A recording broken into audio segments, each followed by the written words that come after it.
mahigpit na supsup. Yung ating pag-uusapan mga idol, ano nga ba ito? Tapusin ang ating video. Once again, please do me a favor, please do subscribe and click our tiny notification bell so that you be updated every time we have a new upload videos. Disclaimer din, ang videos po natin ay para lamang po sa may bukas ang kaisipan at may malawak na pang-unawa. Kung wala po tayo nito, maaari na lamang pong mag-skip at mamili ng mga videos na nararapat para sa inyo.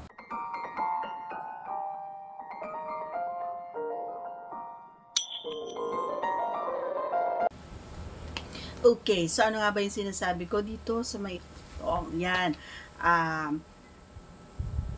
Kailangan ng kaunting higpit. Kailangan ng kaunting, alam mo yon, yung medyo para sa akin to ewan ko sa mga kaparahan kung gusto nila yon. Yung medyo masakit kumbaga yung pag supsup mo, kasi nga masarap para sa akin yon, parang konektado yung doon sa may tinggil ko. So yun yung reason kung bakit gusto ko na medyo mahigpit, kasi nga kapag iladilaan mo lang siya, so parang walang feeling, di ba? Parang walang feeling. So kailangan susupin ng medyo may higpit or medyo may konting hard, kumbaga. Yun yung ibig kong sabihin. And habang ikaw ay naandon at nasusup, ay kailangan mo ring hawakan. Pa yung laro pag hawak may konting mahigpit, kumbaga. Hindi yung ano naman, wag yung pababa, no, mga idol. Kailangan pataas pa din yung paghawak mo doon. Kailangan pataas. Kailangan pa rin ng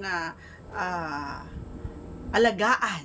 Kailangan yung alagaan pa rin, syempre. Hindi yung pababa, kasi kapag pababa yon, maglalayla yon, di ba, mga idol? So, ang pangit tignan. So, kailangan pataas, okay? Ang paglalaro doon ay kailangan pa taas. And then, kapag naman yung itong ginamit nyo, yan, ay kailangan yung may kaunting pitik, kumbaga. So, para naman, gaya ng sinabi ko kanina, may connection doon sa may baba, sa may tinjilin. Ganun, okay? So, masarap yun para sa akin. Ewan ko sa mga iba na nanonood na mga girls, kung meron man. Pero alam ko meron, kasi may mga nagpi-PM din sa akin kung ano yung dapat gawin, ganyan. So, thank you sa mga open-minded na mga girls na nagpi-PM sa akin. Thank you so much. Love you guys. Yan. So, that's all for today's video. Once again, if you are not yet connected, please do subscribe and click our tiny notification bell so that you be updated every time we have a new upload videos. Thanks for watching, everyone. See you again on our next vlog. Bye!